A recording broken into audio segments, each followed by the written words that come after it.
Bonjour à toutes, bonjour à tous, c'est Ira. J'aimerais vous dire merci pour les commentaires, pour la portée qu'a eu ma dernière vidéo. Vraiment, c'était une très belle surprise. J'ai appris aussi dans les commentaires que je devais faire des intros beaucoup plus courtes, donc aujourd'hui, on ne perdra pas de temps. Nous allons parler aujourd'hui d'un phénomène qui est très courant, très récurrent, et cette vidéo s'adresse vraiment soit aux personnes qui ne sont pas encore mariées, des personnes qui ont pour projet de se marier, ou des personnes qui sont déjà mariées, pour comprendre pourquoi aujourd'hui le mariage échoue. Statistiquement, un mariage sur trois finit par un divorce en France, et je pense que pour les gens comme moi qui ont des valeurs traditionnelles, qui croient à l'institution du mariage, il est important de comprendre pourquoi les mariages ne marchent plus à notre époque et comment faire pour remédier pour nous qui sommes dans cette génération-là et qui souhaitons porter ces valeurs-là à l'avenir. Alors, première chose à savoir, c'est qu'est-ce que le mariage? Donc, le mariage, c'est vraiment une institution qui a été inventée bien avant nous, entre deux personnes, pour justement pouvoir organiser la société, organiser les mœurs et organiser aussi une vie de famille en disant tel homme est avec telle femme et ils appartiennent à un clan. Et c'est ça le mariage. Bien sûr, ce mariage-là a été un petit peu institutionnalisé avec la mairie et tout ça, mais à l'époque, il n'y avait pas de mairie. Les gens se mariaient. Je veux dire, moi qui suis africaine, on a la dot qui est aussi un mariage.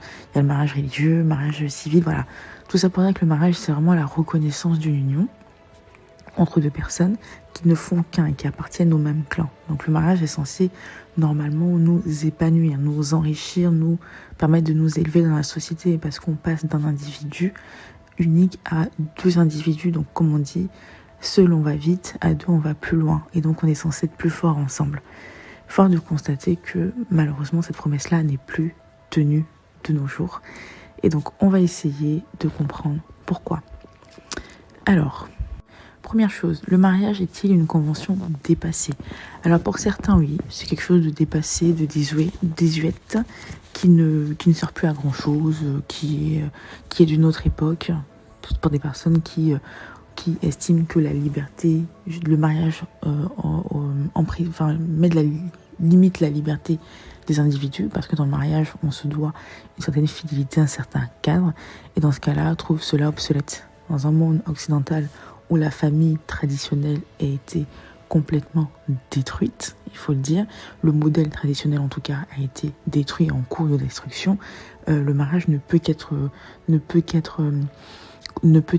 attaqué, ne peut qu'être condamné. Et surtout, malheureusement, on a des exemples de personnes qui ont eu des mariages assez compliqués, où on est censé avoir cette promesse d'épanouissement de 1 + 1 = 3.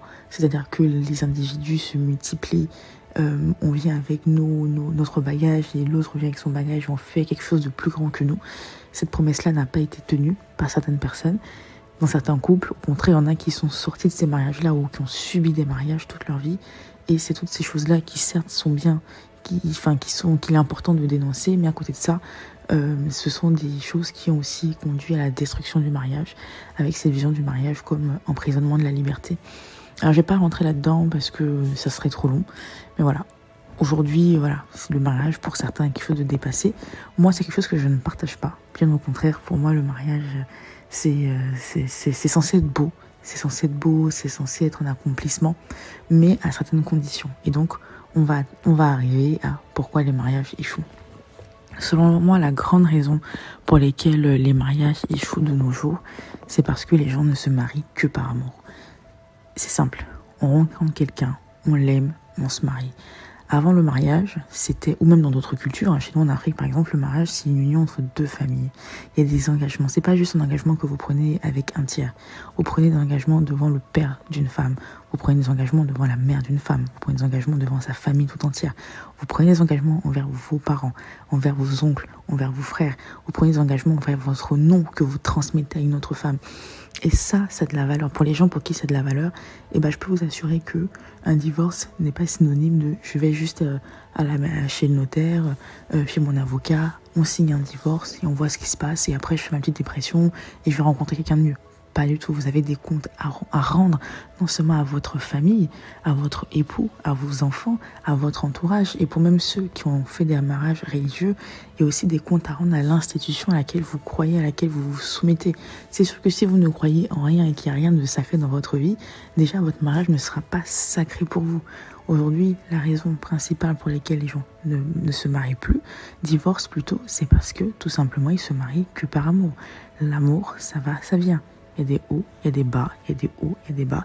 Les gens qui font 60 ans de mariage n'ont pas eu un mariage très heureux tout le temps. C'est pas vrai. Il y a eu des hauts, il y a eu des bas. Il y a eu des moments où il fallait pardonner. Il y a eu des moments où il fallait se battre. Il y a des moments où on a été heureux, sans effort. Et c'est ce cycle-là que les gens ne veulent plus vivre parce que eux, ce qu'ils cherchent, c'est que l'amour. Alors que le mariage, c'est aussi une vision commune. Une vision commune, c'est aussi un projet de vie. C'est aussi le fait de se dire, moi, je suis de passage sur Terre pour une durée de 90 ans, qui n'est pas illimitée. Et pendant cette durée-là, avec qui j'ai envie de passer ce projet-là, avec qui j'ai envie de vivre cette vie-là, avec qui je me sentirai accompli. Et pour les gens qui sont célibataires puis qui sont en couple, votre conjoint est censé être un multiplicateur et un accélérateur. Pas à tout moment, parce qu'il y a des moments où on a tous nos hauts et nos bas, mais si vous voulez être sûr que votre mariage dure, ne vous mariez pas que par amour. C'est tout pour aujourd'hui, c'était Ira Shorts.